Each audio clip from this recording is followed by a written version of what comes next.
often overthrow African governments by what I call remote control. Not so long ago, a great friend of mine, Dr. Hastings Kamuzu Banda, was overthrown in Malawi.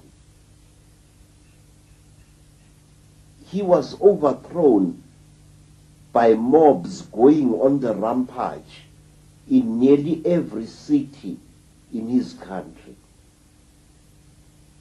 Before the overthrow of Dr. Banda, the Anglo-American Corporation and other gold mining corporations in South Africa had barred hundreds of Malawian miners from coming to seek a living in South Africa in the only way they know how, namely by mining.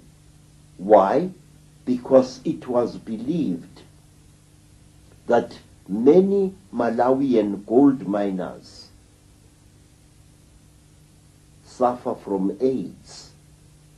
And when Dr. Banda's government was overthrown, amongst the thousands of people who stormed into the streets of Blantyre and other cities were enraged men who had been refused the right to come to South Africa to earn a living there. Again and again, I have seen this happen. Before the tragedy in Lesotho, mine workers were retrenched from the gold mines. And many of these mine workers were Basutos. They went to Lesotho, and there, when the country collapsed after the rigged elections of about a year ago, mine workers took to the streets and created the violence that brought about the demise of the Basotho nation which we see today. What about Lonro and its influence, and Tiny Rowlands, its late and infamous head? Is he dead? Yeah. Rowland? Mm-hmm. Well. I wonder what he's going to say to Nkulunkulu, the great God, when he comes to the land of the ancestors. You know, sir, it's very strange that men like Rowland are just as perishable as we all are. Rowland was a genocide. He and his corporation were behind many of the bloodiest wars and coups d'etat in Africa.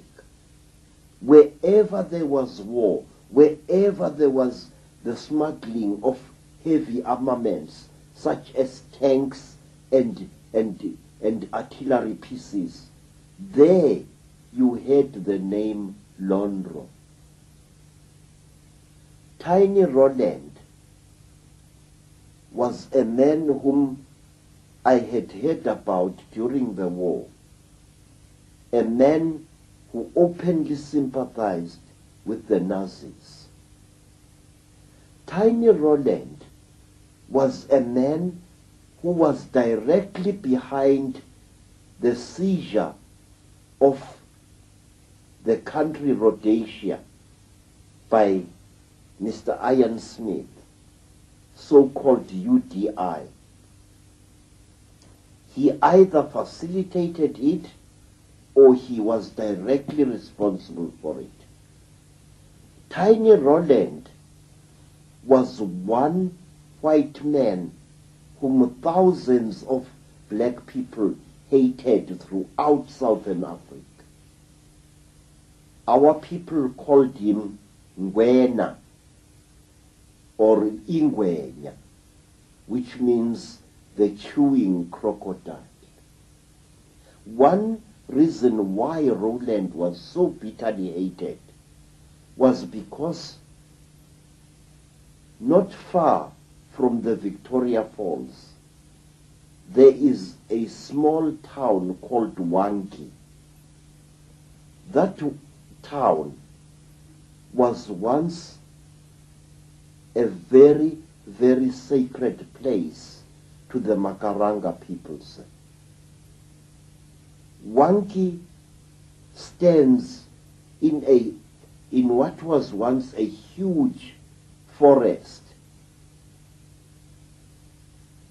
which was once sacred to the great Earth Mother in ancient times. Tiny Roland's men so heavily polluted that place in their mining operations that today it is a ravaged ghost of its former self. Isn't it the case, Credo, that these various names like Oppenheimer, like Rhodes, like Roland's, are actually puppets of a force we call the Illuminati? And is it your view, from your experience, that the Illuminati and the Chitahuli, the reptilians, are actually the same thing, and that actually through various forms it is the reptilian force that has been behind this whole story you've been articulating? I think so, sir. In fact, I'm positive, sir.